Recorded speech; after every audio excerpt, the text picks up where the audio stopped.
All right, YouTube. Hello, Jeff Probst. How you doing, buddy? Hi, Allie, my good Survivor friend. Hello, Survivor community. My name is Dimitri Greene, and welcome back to the show, Jeff Probst BFF. Right. So now we're gonna have the breakdown of all breakdowns. Okay, we're gonna talk about a person to me who was very significant in Survivor Game Changers. Can you guess who it is? The one person that we really need to talk about right now and break down is Tai. From Vietnam, I lived through the war. I grew up in the war. I even got a piece of shrapnel. I mean, a bomb blow up, and during the war, and I got a scar, and I survived that. And then, yeah, and then after communists took over for 5 years. Okay. The only reason why Ozzy's actually gone right now is because of Tai. Would Debbie made us set that blind side up next week? Maybe not. The main reason why this even got set up at all is because of Tai. How confident do you feel knowing you've done it twice and you've won it twice? I know what's to come, and it's bad. It starts hurting, you start sweating, you start slipping, but I've been there before, and if I win, I can go fishing today. And if not, we're gonna be hungry another day. Without Tai, Ozzy is still there. You know why? Because Ozzy would have clearly won that challenge, as Michaela said. But we need to talk about Tai and all the things that make Tai who he is in the game, and then we'll progress from that all the way to the challenge with Ozzy. Okay, so first things first. You know, what kind of player is Tai? Well, Tai actually is a very cerebral player. He is the cerebral style player. The only thing that doesn't make him come off as a cerebral player is he lacks the manipulation skill. And the reason why he doesn't have it is because too many people feel like Tai is a sneaky guy, and he is. That also makes him untrustworthy. Even though people like him, they still don't want to turn their back on him because they feel like he'll sneak up on you and do something detrimental. And you know, Tai kind of put that X on his back on his own. But because of that, because of how he played his first game coming into Game Changers, and being that he's searching for idols and things like that, it just makes it hard for him to manipulate people and get 4 or 5 people to vote with him. But at the same time, Tai has another good cerebral technique in the form of inception, by planting ideas into people's heads. Now, Tai will ask, and he'll do this by using open-ended questions. Hint, hint, that's something you should do in Survivor.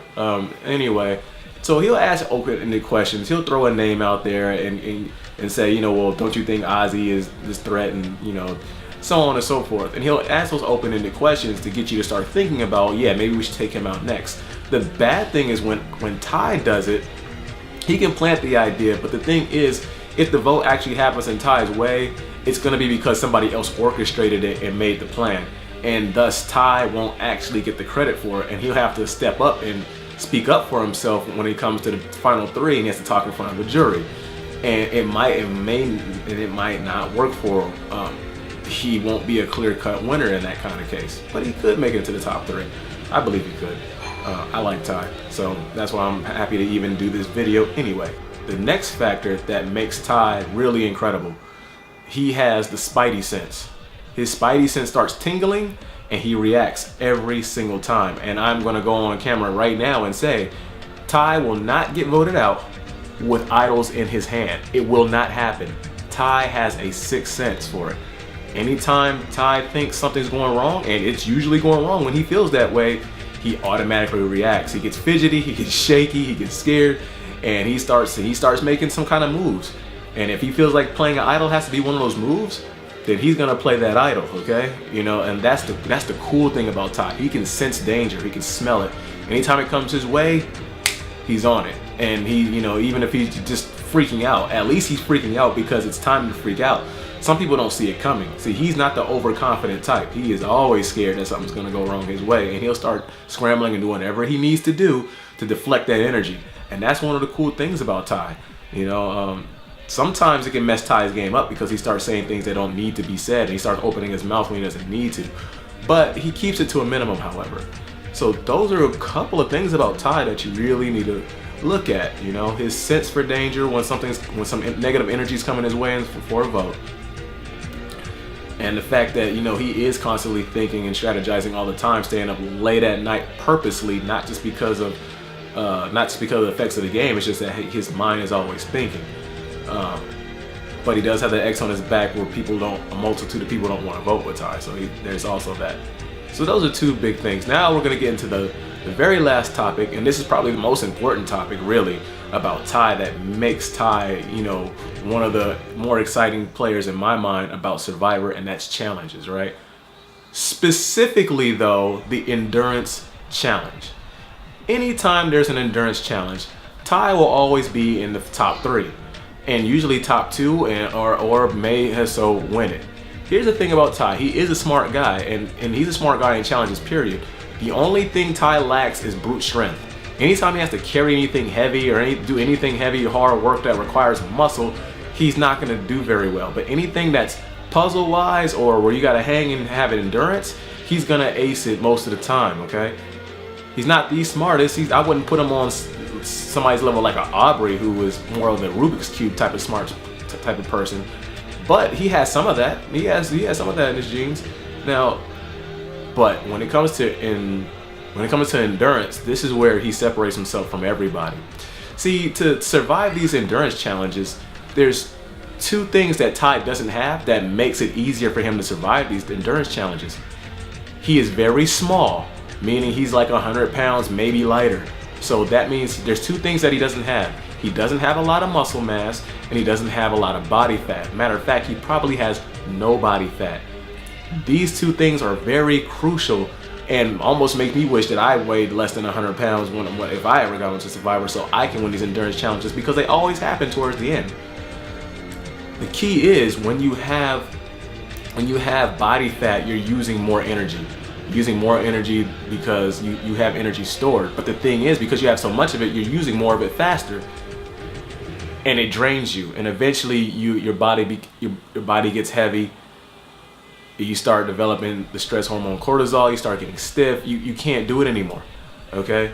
Now the other part is muscle. The more muscle mass you have, the bigger muscles you have, the more you start to tremble, because when you have a lot of muscle, you tend to burn that muscle. And what happens with strong players, like let's just say Brad, a guy who has a lot of muscles, ex-football player, kind of like me, I'm an ex-football player, and I understand this. When you have that kind of muscle, you have trained your muscle to exercise in reps, okay? And you can last a certain amount of time, but after that time expires, what's gonna happen is you have to rely on clenching your muscles up, getting them really tight, and holding it for as long as you can. And that's very bad in endurance, because endurance, you have to keep your muscles relaxed. People with a lot of muscle naturally tense their muscles up, and once that happens, you're burning that muscle, you're gaining that lactic acid way faster than somebody like Tai. Then all the other hormones, like I talked about, cortisol and other hormones like that, start to kick in, and that lactic acid buildup, you're not gonna last very long, okay? So that's Tai's advantage, though. Because he's so small, he can keep his muscles completely relaxed at all times. And that's why, if you look at Tai in the very last challenge for immunity, he was at the top of the freaking pole. Like, he never had to step down. He was at the top the entire time because his muscles were relaxed. But that's only one part of it. This small size is only one part of it. Now we're gonna get to part number 2. Okay, part number 2. This might be the most important part. Tai can put his mind in another place, right? Tai can put his mind in a completely opposite direction, okay? When I look at Tai and I see who this guy is, this is a guy who's very in tune with his body. He likes to talk to chickens and things like that. He's very environmental. He's environmentally sound. When you have people like that, those kind of people have a different type of concentration. And I believe that Tai is probably the type of person who probably uses meditation, drinks tea in the morning. He probably has incense and stuff like that. I'm pretty sure he's that type of guy. I'm pretty sure he's the type of person that spends a good amount of time around himself, being alone and being able to observe everything around him. He's very observant, which is why he has that spidey sense that I talked about. And because of that, I believe that Tai is very in tune with his mind, body, and soul. So even when he's doing something strenuous like that challenge, and not to mention, this is the same thing he's done in other challenges before. He did this in his last game, okay, against the girl with the big muscles. I forgot her name, but hopefully, if I find a clip, I'll put the clip up in this video. He looks like the type of person that he's been practicing those kind of things for a long time. Like, that's not just something that just happened for Survivor. He just all of a sudden just got the willpower to just last longer than everybody. I think this is a part of him that's been there for a while. And if I ever meet Tai, I will hope that he would, you know, speak about it maybe a little bit. But then again, maybe he won't. Now the last part about it, and this leads into this. The last thing I just talked about leads into this point. Psychology. Psychology is big, and he uses it very well, especially in these endurance challenges. Notice in the endurance challenge, when Ozzy starts bragging about, yeah, you know, I'm gonna break my record and all of that, you notice Tai didn't back down psychologically. He looked at him and was like, hey, I'm sorry, man, but I'm coming for you, you know? Like, he looks at him and smiles like, yo, man, this is my time. Wow. That's using leverage. Sorry, buddy. No problem. I'm chancing it. But he's talking back to Ozzy. He didn't talk a whole lot, but he said enough to let Ozzy know that you're in for a long ride. And I can guarantee you, it took its toll on Ozzy, and it led him to his defeat. Notice Michaela. Michaela had a good chance of winning that challenge too, or outlasting Ozzy. But as soon as Ozzy said he wanted to break a new record and had that confident look on his face, Michaela took one look at Ozzy and said, you know what? He's not gonna let go. There's no point in me trying to outlast him. That negative mindset caused Michaela to lose. She was doing pretty good. She actually was. She actually had a chance, but she became mentally defeated because of Ozzy. However, it didn't work on Tai at all.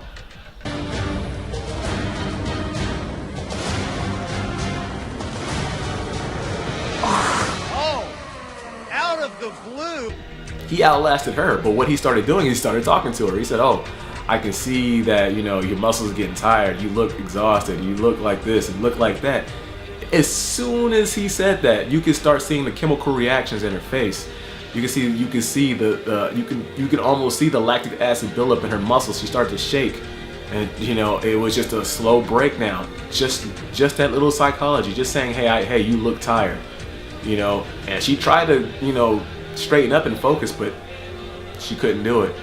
Just that one little mental breakdown. Those are some of the tricks that Tai uses against his opponents to make him one of the coolest and honestly one of the most resilient survivors in the history of the game. Not to mention his intuitiveness to find idols. One thing I do know is Tai has a lot of things about him that other players need to look into and try and put in their game. So yeah, that's my breakdown about Tai, and man, have I talked about him a lot. But yeah, so if you like this breakdown about Tai, you want me to do more breakdowns and more analysis on different players, yeah, hit the like button, subscribe. We talk about Survivor every day. Hey, my name is Dimitri Greene, Probst BFF. Bye guys.